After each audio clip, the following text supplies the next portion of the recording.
November, cold rain, freezing wind, and slush. I stomped through the puddles home. The wind was beating in my face and the light rain was falling on my shoulders. I wanted to be warm and cozy. It didn't take long to walk, about 10 minutes, but it felt like an eternity. I walked quickly, not even turning on the music, because I was afraid my headphones would get wet. My mom opened the door. "What took you so long? You can catch a cold," she said with a slight respectful tone. When I found myself at home at the table with a mug of hot tea, my bed salts melted away. Outside the window, the weather was getting worse, but the house was warm and cozy. The whole family drank tea and discussed plans for the vacation. The clock showed 8 in the evening. My parents got up from the table. "Okay, let's go," Dad said, glancing at the clock. They were leaving for Mom's sister's wedding in another city. I was glad to be alone for a few days. Not that I had great plans, but the freedom beckoned. I could listen to music late into the night, clean whatever I wanted, and go to the bed later than usual. Yesterday, when I heard about my parents' plans, I called a friend. "John, come to my place one of these days. My parents are going away. I'll be home alone." "No, I can't. It's cool," he replied. In the end, despite the freedom, nobody canceled the lessons. Whether I wanted or not, I still had to get in the morning and go to school. Mom distracted me from thinking. "Okay, look, there's food in the fridge if you need it. Take the money from the Nissan or the delivery." "He will be fine. He can cook," Dad grinned. The parents hastily dressed, took their bags, and went out. But a moment later, the door opened again. "Call us often," Mom said, and after making sure I was alone, she left. I went to the window and watched them get into the car. My mood immediately improved. The first thing I decided to do was to clean up. Someone had to clean up the aftermath of the tea party. After washing 3 mugs, I remembered that there was one more mug in the room. I always drank my morning coffee there. Returning to the kitchen with the mug, I hummed my favorite song. Suddenly, I noticed something strange out of the corner of my eye. When I looked back, I saw the front of the door was open. I guess my mom forgot to close it all the way, I thought. I hurriedly slammed the door shut and checked to see if it clicked properly. Once I was sure the lock was locked, I turned the key all the way. The old door would only close with effort sometimes. After returning to the kitchen and washing the last of the mugs, I headed to my room. Homework wouldn't do itself. Math was hard, the numbers were confusing, and exercises were a mess. And then the music got in the way. The lyrics of the song were playing in my head, confusing me. Deciding to concentrate, I went downstairs to turn it down. That's when I noticed something strange again. The front door was open. For a second, I just stood there, not realizing what's going on. My head immediately filled with stories of burglars stalking empty apartments. Maybe the thieves noticed my parents were gone and decided to steal from us. What if they have guns? Sitting in my room and pretending nothing had happened was stupid. I flew to the door, slammed it shut, turned the key, and locked in 2 turns. I left the key in the lock. Then, trying not to make any noise, I grabbed the first knife I could find from the kitchen. Turning on the light of the rooms, I checked the house thoroughly, peering into nooks and crannies. No one. The house was completely empty, but the feeling of fear never left. I walked aimlessly around the house for about an hour, trying to find any clue. Everything looked calm, and that calmness was even more alarming. Day 2. The next day, I was on my way back from school. The playgrounds and yards seemed empty. Children's screams and barking dogs came from far away. I felt lonely, but there was something liberating about it. I could do whatever I wanted. A ringing sound came from my pocket. "Hello. Hi, Alex. Mom and I are going to be a few more days late," Dad said. "Okay," I answered. I wanted to tell you something strange." I told them about the door. "Why didn't you call us or the police?" Dad's voice became stern. "Well, I didn't. Next time something happened, call us or the police. Got it? Got it. When I got home, I had a snack, did my homework, and started my phone. I surfed social media until late at night. A warning popped up on the screen. Less than 20% charge left. Time to get up and put my phone on charge. I looked around, the room was so dark. Only a faint light of the phone reflected in the doorway. Suddenly I froze. Something white flashed in the darkness. Fear gripped my body. Something stood motionless as if staring at me, some white, blurred silhouette. Reflexively, I turned on the light. Nothing. 1 second. Another. I stood staring in the doorway. A chill ran down my spine. Should I call the police? But what do I say? Hello, I thought I saw a white spot? That's ridiculous. I didn't want to call my father. I didn't want to look like a coward. I turned on the light in the house, checked every room. Nothing. With a sigh of relief, I get down in front of a TV. I stayed awake until almost morning, but eventually I got tired and fell asleep. Day 3. I woke up abruptly, not knowing why. I think I was awakened by a sound. I sat on the couch for a few seconds, staring into the void. I must have been dreaming. I was shattered and sleep deprived. My mind was still reeling from last night's events, and the unsettling feeling wouldn't go away. There was an oppressive silence in the apartment, as if a lurking predator was waiting for its time. I got up and went to the kitchen to make breakfast, but before I could even open the fridge, a message came from my parents.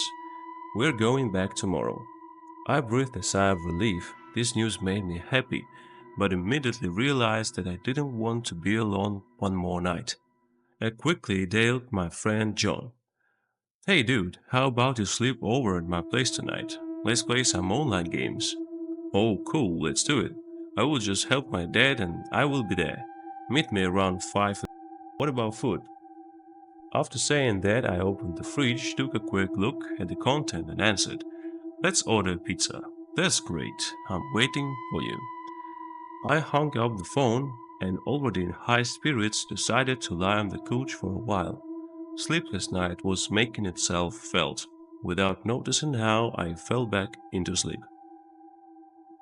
I woke at lunchtime, did some housework and ordered a pizza for the evening. The courier arrived about 4:30. I heard the doorbell ring, went down to open it, but my heart twitched when I saw the door was already open. I quickly picked up pizza, took it to the kitchen and then went back to the door. I examined the lock of sides of forced entry, but didn't see anything suspicious. While I was looking at the door, John called and said he couldn't make it. Honestly, I couldn't remember the reason, but one memory crashed clearly into my mind, a thought that throbbed in my head, causing a nagging pain in my temples. I can't stay here alone. I immediately dialed my grandfather. Grandpa, can I sleep at your house tonight? Sure, he answered without even asking a question. I didn't explain anything, I just said it would be better. Hastily packing my bags, I checked for the front door again. It was closed, but somehow that it didn't make me feel any better. Waiting for a cab on the street, I suddenly heard the neighbors arguing. The subject of the argument was the unlocked front door.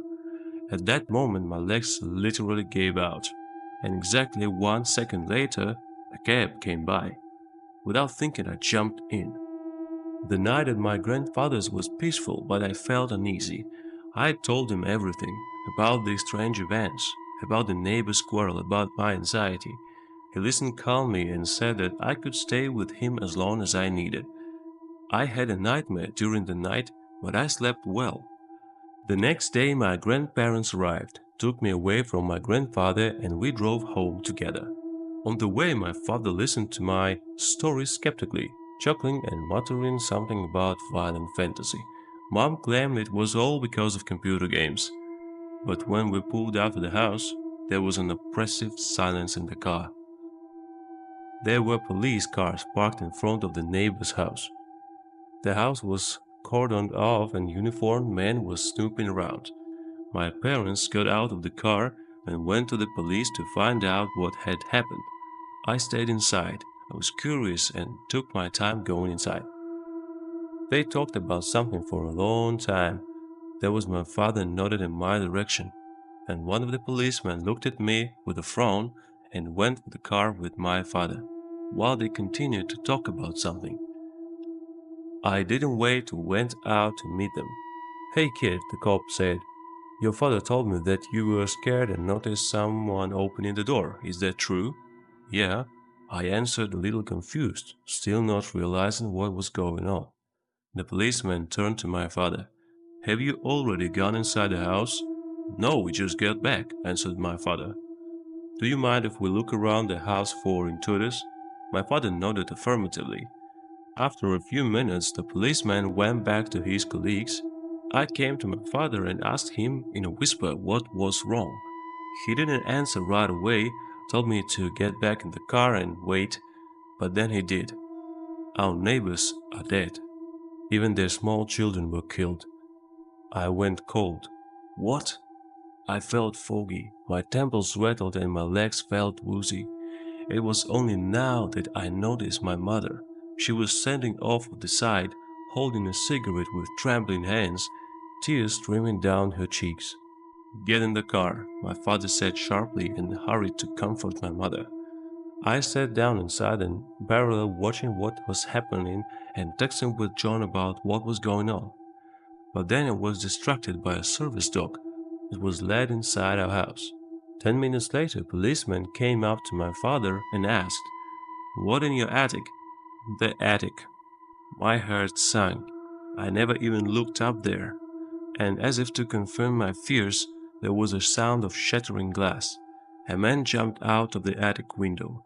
He was short, with a bushy red beard, wearing black jeans and white t-shirt. He had a heavy build. He tried to escape, but while he was jumping from the roof not too successfully, the policeman on duty outside managed to grab him. I sat there in complete shock, unable to move. It all happened too fast. I won't even describe how shocked my parents were. Later we found out his name was Dmitri, an illegal immigrant either from Serbia or Romania, I don't remember. All I remember that he was a serial killer, breaking into houses, killed families. Why did he let me alive? Why did he open the front door? The first time my mom forgot to lock the door, that's how he got into our house. He waited for my parents to object. He wasn't interested in killing me alone. He wanted the whole family. He probably got tired of waiting and that's why he went to our neighbors. And in the trial he said it was his mission, an act of justice. He wanted to commit murder in every state of US and then return to his home country. He believed it was America's fault that his country was in a terrible situation. He never said another word.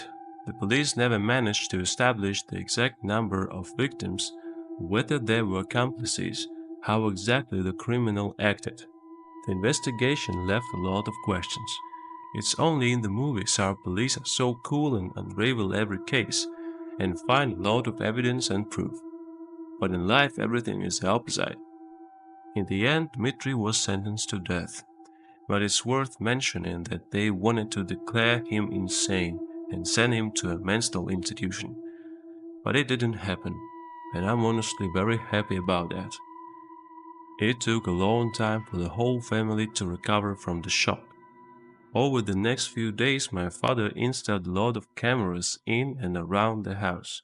We also got 2 dogs, a sheepdog and a pit bull. I slept better now, but I still often think about those serial killers who haven't been caught yet.